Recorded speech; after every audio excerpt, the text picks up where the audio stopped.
Welcome to MSP Cyber Secure Conversations. I'm Harriet. I'm product manager at Giacom, looking after our cybersecurity portfolio. We've got a really cool topic today, joined by a really cool guest. I'm going to let him introduce himself. But what we're going to be talking about is fortifying your network, ensuring security in the office and beyond. So, Jonathan, welcome to MSP Cyber Secure Conversations. Tell us a bit about yourself. Hello, Harriet. It's very nice to be here. Yes, so my name is Jonathan Barnett. I'm a senior product manager with OpenText, but I come to OpenText by way of Webroot. So I've been with Webroot, if you think about it now, for 7.5 years, and now OpenText. So I've had a really fun ride. I should also mention prior to that, I spent 20 years building an MSP out in Colorado. So I see the world very much from an MSP perspective. And that's actually, I think, one of the reasons that Webroot and OpenText hired me is to really kind of convey that influence as we're building solutions and products for the MSP space. So I look after our DNS protection solution, which is a DNS filtering product. And so I'm spending basically my entire life working with the network side of things and security and how to implement and do that well in a way that really fits the MSP space. Cool. Yeah, I mean, the DNS product is really popular.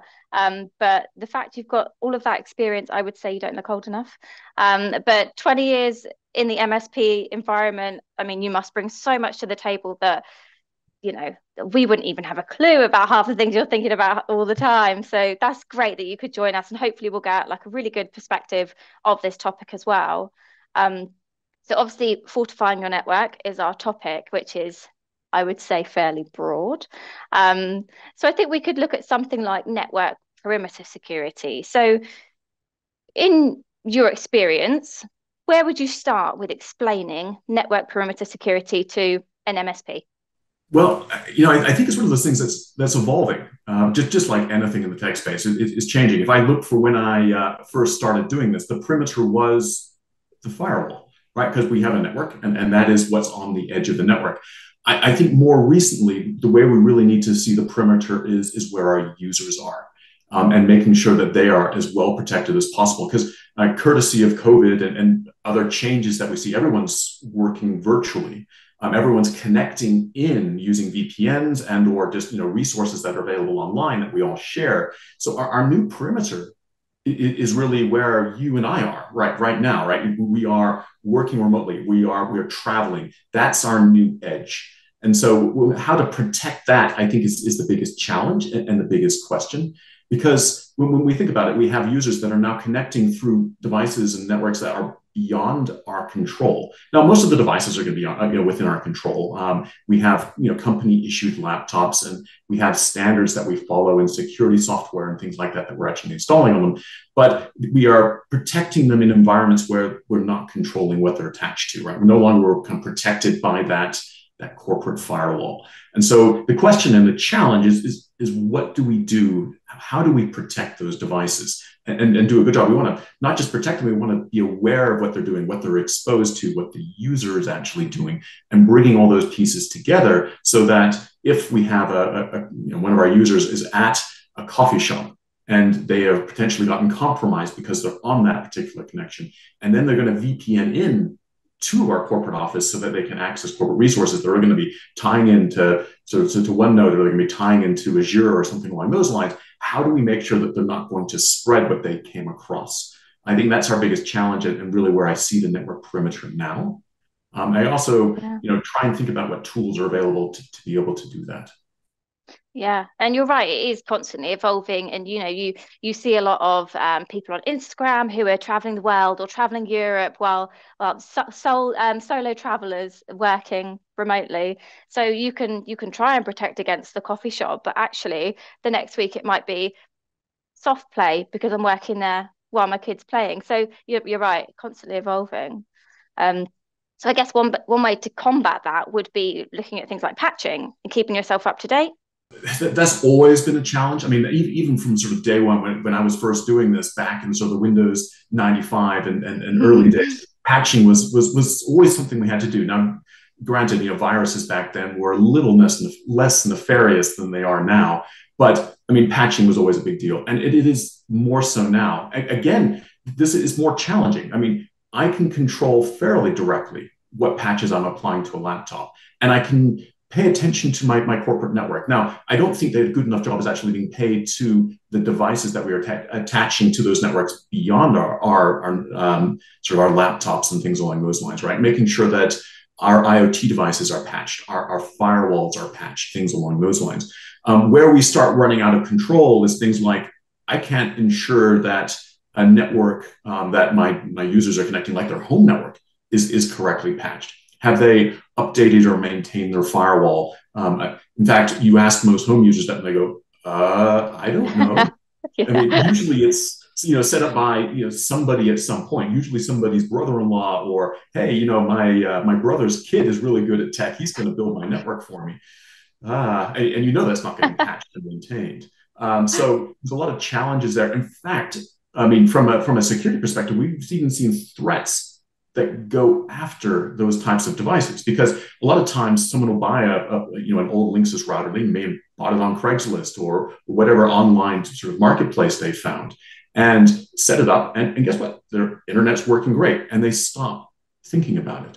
And we've seen viruses that use the default usernames and passwords that actually go after that. And of all things, and I always see the world a little bit from a DNS perspective, we've seen them update the DNS settings on these routers so that all of a sudden you're getting DNS resolution from something which is actually controlled by the bad guys. And when we think about what DNS does, I mean, that's the IP addresses associated with every resource that we access. So if you're getting bad responses or being redirected to phishing sites or malware sites from your own favorites, that's actually really concerning. And we've seen threats do just that. So there's definitely some tools. And I mean, again, I'm going to see the world from a DNS perspective, because I just say, when you spend as long as I have actually developing and working on that tool, it turns into like, that old expression, when your only tool is a hammer, everything looks like a nail. But there's some really cool things that you can do with DNS. As an example, if you have something like a DNS agent or something smart installed on your system that manages your DNS requests, it doesn't matter what network you go through, it can have been compromised. I'll give that coffee shop example as an example. But if your DNS requests are being managed by a process that's running on your system, it doesn't matter, right? You're not going to get exposed to that type of threat. And you have a lot more control. What's also cool about this is you get visibility. I now know, and this is one of those things that we're always striving for, is what that device is being exposed to based on the addresses that it's looking up. If it's looking up work-related stuff, that's great. If it's looking up command and control servers, or it is looking up malware sites or phishing sites and things like that, then I know that I have a potential problem purely by the addresses that are being used. So there's a lot of value in actually doing that. And that really helps protect that edge. Now, I know that you were talking about patching. I think patching is one of those areas where we have that fairly well controlled and defined, but we have to do a better job of protecting ourselves in environments that we don't have control. And again, that comes down to that edge and looking after that. Yeah. So obviously, this being such a broad topic, and you've already touched on the whole COVID thing. And I mean, you're in the States, I'm in the UK. We both can sympathize with the whole everyone's working remotely now. So that brings its own challenges. And being in the position you're in, obviously, you've been at Webroot during that period. Did you see huge uptake? Did you see an increase? Have like demands changed based on that? We definitely saw a fundamental shift. And I think it was a bit of a panic shift as we all went, everyone needs to now be remote. We can't leave the home anymore. And what happened is a lot of that burden fell on the MSP space. How can all of my users no longer come into the office, but I still need to be productive? Yeah. And we saw a lot of unconventional approaches to that. I think the one that bothered me or worried me the most was all of a sudden people were setting up terminal service, or what they call remote desktop services, to be able to provide access to company resources in a controlled way. And instead of setting up VPNs, because VPNs create load and are challenging and more difficult to maintain, they would just actually open up the firewall to allow access to that server. Start cringing a little bit when that type of conversation comes up, because there's some default vulnerabilities that are associated with that. And we're still seeing actually a huge increase from where things were before. So to get a little technical on this, what I'm specifically referring to is port 3389, which goes through to a server that you would host inside your corporate network. And what Microsoft did in their infinite wisdom by default was not lock the admin account. And with 3389 open and remote desktop services enabled, and an account that doesn't lock, it can now be brute forced and brute forced quickly. And guess what? Once it's brute forced, you have an admin access to a primary server on the network that hosts remote sessions and all of your data. Yeah, you're going to be in serious trouble. We actually see ransomware attacks that are facilitated through that, because if you give that type of access to someone from the outside, it's kind of game over at some point here. You've given someone far too much control. We've actually seen people get in, shut off backups, wait a couple weeks, and then encrypt the network. So, I mean, you end up with a very nasty scenario, and there's no AV that's going to protect you against something like that. You have to make sure that if you are doing something like that, if you're providing that remote access and people being able to work remotely and do it well, you have to do it through a VPN. You can't just open it up. If you are going to open it up, you have to constrain the IP addresses. There are things that you can do. I'd recommend not doing that at all. And we're still seeing a greater proliferation of that that's extended beyond COVID than we ever had before. And I should just point out quickly, these are not hard to identify. If I do a port scan and 3389 is open, I know I can go after this. The bad guys know this, right? So we've seen some changes to allow people to work remotely, and it has greatly weakened security. We need ways to better protect our users remotely. We're getting better. We're catching up, but there's still a lot of band-aids that have been applied that haven't yet been fixed. Yeah, yeah. I mean, it's almost like advertising the Achilles heel then, isn't it?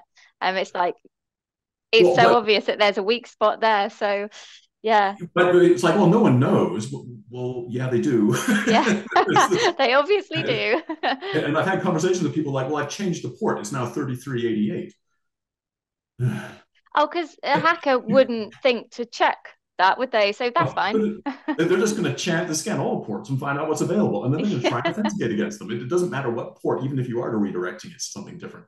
You still have to fix it, and you still have to do it right. And there's select few ways of doing it right. A VPN is one of the few. Yeah. And when you configure a VPN, by the way, constrain it to just what they need access to. Don't provide, hey, VPN, now I have full access to everything. If they don't need SMB, which is file access, don't provide it. If you're doing everything through remote desktop, then that's a great way of actually doing that. Yeah, yeah. So I guess that kind of staying with the like remote worker kind of theme in this, there's obviously a huge job now of having to monitor remotely, whereby you'd normally see everything on the same network, everyone would be in the office, you can see what people are doing and when. That now has to be done remotely. And if I wanted to go to Italy tomorrow and work from Italy, my contract doesn't say I can't do that. So that then is a strain on my company, right? So what are your thoughts on that? I think your background would be much more interesting if you were in Italy personally. It would, yeah. The sun would be great. I'm going to look at it from a DNS perspective, because this is really how I please do. If I have users that are connecting from different circuits, different locations, I need different tools to be able to do that. One of the reasons I really like the DNS perspective for this is what I consider low-lying fruit. We're always looking for layers of security that help our remote users while they're in different environments, while we're actually kind of changing where they are connecting. And by providing DNS, you can do one thing. And by providing DNS, what I'm kind of referring to is, if it were your system that I were looking after, I would install an agent that intercepts and manages all of your DNS requests. Then when you were to go to Italy, I would have two things. One, I'd have the ability to control what DNS requests we actually answer.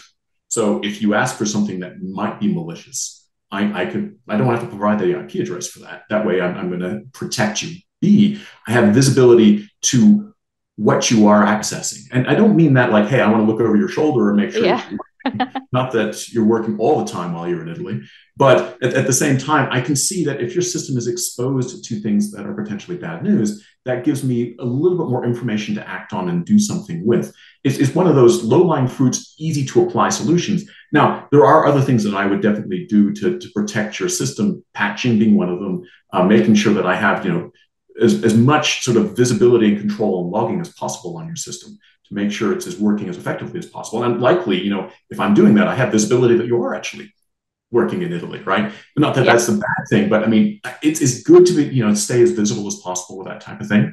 And that way you can do a better job from a security perspective. It's all about the tools that you leverage and the layers that you actually apply. Yeah, yeah. So in terms of like what's happening in the market right now, is there any emerging tech you're really excited about? What have you seen bubbling away? Obviously, we just talked about the insurance, and I know that's been around for a while. However, that's now resurfacing is quite important. Is there anything similar to that you'd want to have a chat about? So I like to look at this from two different perspectives because there's innovation starting or happening on obviously the security side, but Hmm. there's also innovation happening from a threat perspective. Yeah, So I think one of the most prominent conversations that we have right now is things like Chat GPT and AI being used by the bad guys. Up until now, when we think about these emails that we receive, they're poorly worded, poorly written. In fact, security awareness training is all about look for the bad grammar, right? Look for yeah, the punctuation mistakes and how things aren't phrased correctly. Well, I can now have Chat GPT write my phishing emails. Think yeah, about that from a problematic and tracking perspective. In fact, ChatGPT is probably going to use better grammar and punctuation than I would use if I were writing a phishing email. yeah. So, Oh, yeah, definitely. in a way, we need to train our tools to spot phishing emails to look for correct grammar. They use the colon correctly, therefore it's probably a phishing Exactly. email. That's going to now become the unusual component, right? So we're beginning to see a shift there. That emails are going to get better and better and more effective. And even more concerning is they can train machine learning on what is effective Mm. and then do a better job of actually phishing us. So I'm a little bit interested to see what the future is actually going to hold. We're going to have to do a really good job from a security perspective to protect people. So I'm intrigued by that at the same time, rather worried because I mean, that's a tool which just fits right in. If it can write a paper for me, I mean, even if the paper is not going to be very good, but I mean, it's still going to do a better job than it has before. Yeah. Um, Spinning this a little bit towards the DNS side of the house. I and we've seen some changes in DNS. I think everyone is very focused on privacy and security these days, right? So Hmm. privacy is one of those things where we don't like sharing what we're doing on the internet, and DNS has made a fundamental evolution of late. To really obscure what DNS requests you're making. So if you think about the way DNS works, it's anytime I need to access a resource, I need the IP address, or at least my browser, as an example, needs the IP address of the web server to display that content. If I were to look up or look at every single DNS request that you're making, you can see when people access the internet, you can see what tools they're using, you can see what websites they're referencing. From a privacy perspective, that's really not that great. So DNS has changed of late, and they're adding encryption. When we add encryption, it doesn't mean it's more secure; it just means it's private. So I jokingly say, the bad guys would rather phish you in private as well. They don't really want to see that, anyone else to see that you've been compromised at the same time. So with that evolution of DNS, we now see things like, if you look at the Firefox browser as an example, it can now do DNS requests independently of what an engineer may have configured for that network. It can actually go right out, and it's this using the same communication as you would if you were connecting to a secure bank. So we can't control or manage that nearly as easily as we used to be able to. And we're losing a lot of that functionality that we otherwise would have gained. So we have to kind of watch that a little bit. We have some tools that we built, obviously, because I'm paying very close attention to this, that allow us to more effectively manage that. But that's one of those fundamental changes we're seeing. Another thing which really piqued my interest is if we think about this and the way DNS works, if I make a unique DNS request, so if I do Harriet at mydomain.com, that is something which my browser will have never seen, my system will never see. In fact, the DNS server will have never seen. I'll have to go all the way back to the authoritative server. So if I do that with, say, a text file attached, which you can do with DNS, I've just communicated that text file back all the way to my authoritative server. So in a way, DNS has phone home information built right in, which is a mechanism for data exfiltration now through encryption. really hard to manage and control. So one of the things that we're building into the DNS protection solution in the near future, and actually you'll see this before the end of the year, is the ability to spot and block this type of stuff whenever someone's abusing the protocol for data exfiltration. And let's face it, data exfiltration is a big deal. When we get ransomware attacks and things like that, we're concerned about recovering our files. We can get our files back. Yeah. But we are more worried about what data snuck out that they're going to use to say, hey, we're going to share this with the world unless you pay us. Okay, I want to lock that down. I want to make sure data exfiltration doesn't happen. DNS has a very powerful way of actually blocking that. DNS tunneling is one of those tools that they're actually using to get that out there. We're going to shut that down. And then there's also some cool things that we've seen from a DNS perspective as far as threats and blocking the way a threat can communicate as well. So really, really cool things that I'm seeing from a DNS perspective that we can do as well as with the threats that are happening. And not to mention, of course, this increased efficacy of phishing, which I find intriguing courtesy of AI. Yeah, that is concerning. You're right about AI. I think the scary thing about AI as well is that it's still in its infancy, and who knows what conversations we're going to be having in 5-10 years about it. But it's great to hear that DNS is evolving as well. Obviously, if that's something that we're going to see before the end of the year, then we'll be keeping our eyes out for that. But yeah, I mean, I think that about wraps it up. I mean, I love how passionate you are about this as well. Like, it really has come across so well. And I feel like everything we've just spoken about is going to be really valuable for our partners and for your partners. You're absolutely right. I love doing this because I like having or doing something that matters. I like doing something which has an effect and makes life better for people. And if I can do that through the tools that I build, that makes me enthusiastic, and that I believe always tries to come through. And it's also something which I love doing, is building things for the industry that I came from. Anyway, no, it's been an absolute pleasure, Harriet. Thank you very much for having me and allowing me to contribute. And yeah, no, it's been a blast. Anytime. Awesome. All right. Well, thank you. And we'll chat again soon. Look forward to it. See ya.